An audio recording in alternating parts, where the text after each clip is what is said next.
What's going on, guys? And in today's video we have another MMORPG news roundup. We focus on some of the recent updates in the MMO and RPG worlds.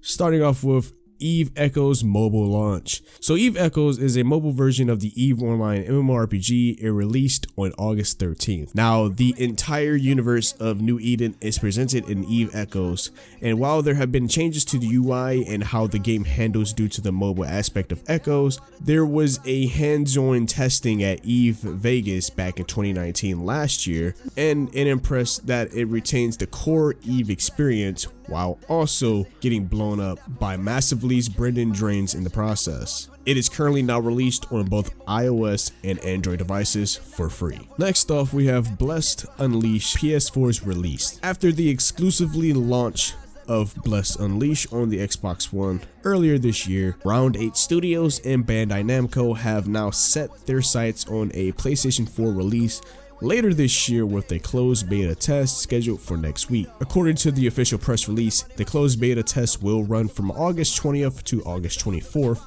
Players can now sign up on the Bandai Namco official site. Next up, we have the brand new action RPG Dreamscaper. It releases onto Steam Early Access. In Dreamscaper, your journey through twisted dream realms conjured by the subconscious mind of Cassidy, a young woman wrestling with her inner demons. Trapped in a traumatic loop, her only defense against the darkness is the power of lucid dreaming. The battle system will allow you to wield imaginative weapons ranging from ethereal yo-yos to blazing finger guns while manipulating the elements, warping the space, and even controlling time itself. Weave together these fantastical powers while using careful positioning, precise timing, and quick reflexes to dodge, parry, and dispatch attackers. The game is currently $20 on Early Access, and I might be picking it up to put on the channel as well. Now, moving on to a game that I'm very highly anticipate. Like, I can't wait for this game to come out. It's Hood, Outlaws, and Legends, and it has a 2021 release date. So it has now been confirmed as it will be a multi-platform title with a release planned on the PS5, Xbox Series X, the Xbox One, and the PC. Hood, Outlaws, and Legends is a third-party multiplayer game, and it was announced way in the PS5's State of Play event. From Focus Home Interactive and Sumo Digital Newcastle, Hood, Outlaws, and Legends is a 4v4 multiplayer game focused on two warring teams in Dark Ages Britain. The gritty looking game has a Robin Hood-esque type of vibe to it.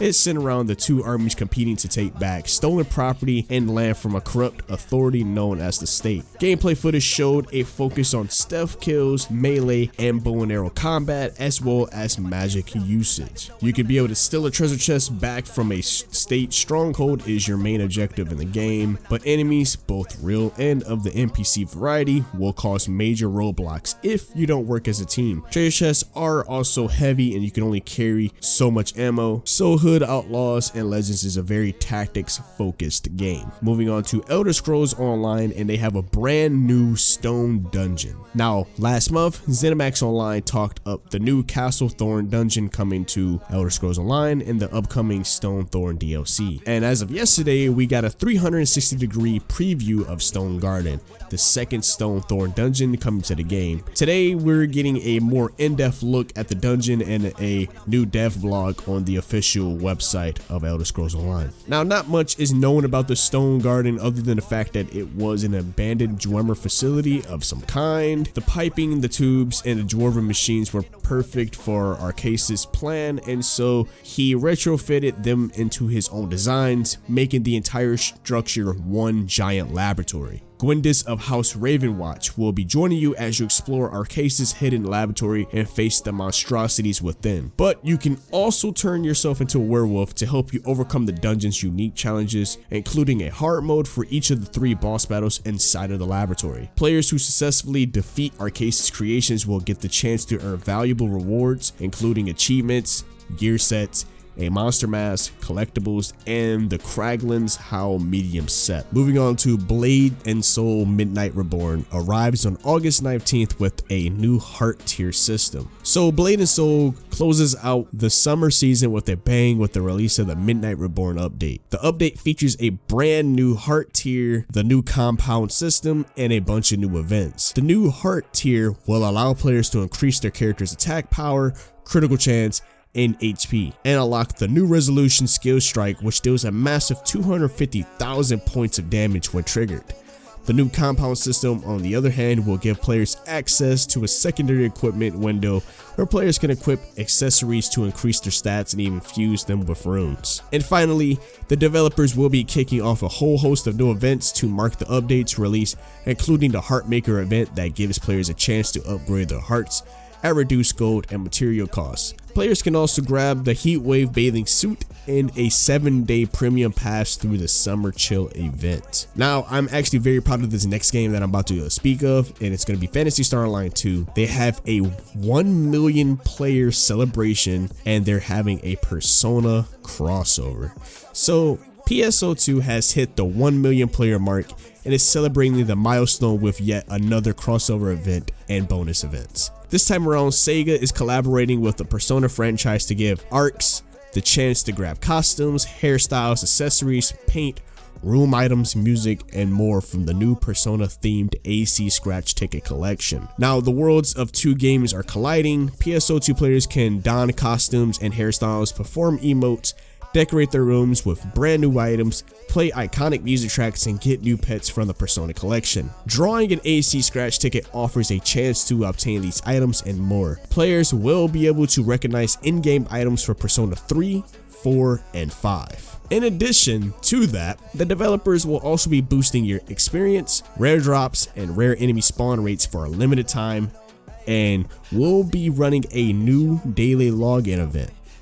Players who log in for more than 5 days during the event period will automatically be entered into a drawing where they stand to win 10 AC Scratch Tickets, 10,000 AC or 10,000 SG, and 100 players will be randomly selected for each prize. Moving on to Albion Online's PVP Fame adjustments. So the PVP Fame will be receiving a hotfix.